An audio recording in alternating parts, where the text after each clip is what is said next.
Yo, guys, you want to know what I've been doing? I've been 3D printing orc army. What? Yes. Fan sculpt all the way. I'm so inspired by all these cool fan sculpts I find on Thingiverse and Ghost 3D that I thought I want to try that myself. I want to have my hand at fan sculpting a cool orc. So that's what we're doing in this video. I'm going to show you guys how I fan sculpted this using all kinds of STLs I found online and remixing them into the orc that I always wanted.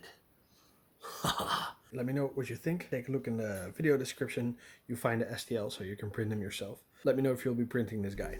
Okay, let's get stuck in and I'll show you how to build this. So over the last couple of weeks I amassed a grand total of 110 gigabytes of fan sculpts, bits, stuff. I got so much minis in STL shape that I can now just freely kit bash like I would with plastic, but now I'm doing it on my computer and I really love it. Really love just like taking a leg from this beautiful fan sculpt of a Mac boy, I think it is, and just bringing that into my file. I found the body of a Hulk, an orc head that matched it perfectly. It was an STL that had like 3 components, the Hulk body and the orc head, and it went together so famously that I thought, okay, I need to make a knob out of this. So for the next 20-30 minutes I just spent going through all of my STLs, finding the right bits to make something beautiful out of this. So what do you guys think? Is this ruining the hobby? Is this taking the fun out of kit bashing for you, that I'm doing this digitally instead of with plastic? Is this something that do you consider this piracy, that people are creating models that look like 40k models but not are, they're fan sculpts? Like I can draw Cyclops and put it on DeviantArt for everybody to download as a wallpaper, and nobody will say that that's piracy because I'm not selling it, right? These people are creating digital files that I can play with. They're putting it on Thingiverse rather than DeviantArt or whatever, and I'm playing with that.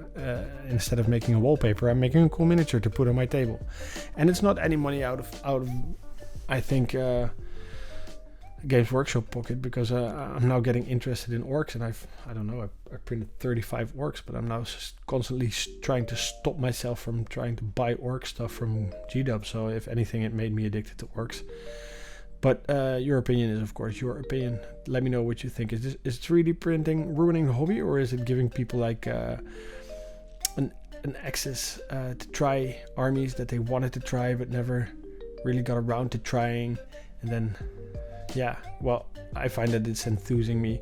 So basically, with this Hulk, I pegged him wrong. I put in cylinders in his arm to join all the shapes together, but I should have used squares because the file got too heavy for TinkerCad, and it was a nightmare to render the full composition.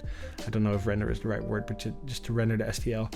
And I had to go in and clean up the model 5-6 times, remove his shield, and finally got to this level where I could save him.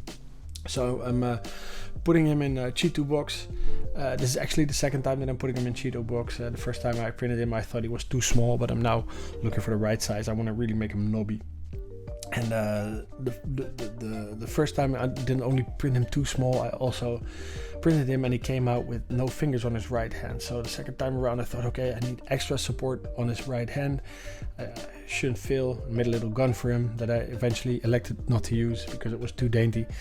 And I gave it all for the support, and then it came out of the printer and I was looking at it and oh my god, it had no fingers again. So that was the second time around.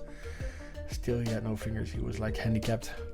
I was really looking forward to painting that hand because it was like super interestingly shaped. It had muscles everywhere, and I thought, I could highlight the fuck out of this, do shadows and stuff. But it wasn't for him.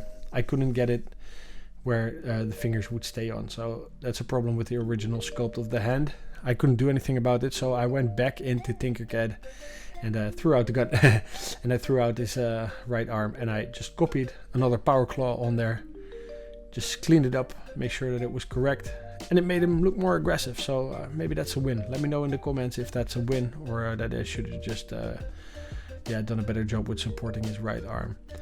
It came out super crisp this time. I made him a little bigger. He's really imposing. And I painted him. My daughter said I should paint him blue, so I did.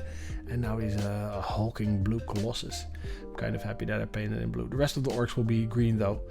But this orc is nice and blue. Let me know if I single-handedly ruined the hobby. And if it's my fault that the price hike is happening right now. Because of all these damn 3D printers. So what do you think the impact of 3D printing is on the game? Are you trying to print the army now that you never got into and maybe try something new? Or is it like, take your 3D printer, toss it out the window? So, if you think this is a wonderful STL for a beard comb or a mustache comb, then yeah, print it, post and make on Thingiverse, and let me know how well it grooms your beard.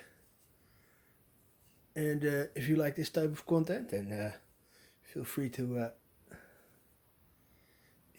subscribe, hit like, hit the bell button. See you on the next video.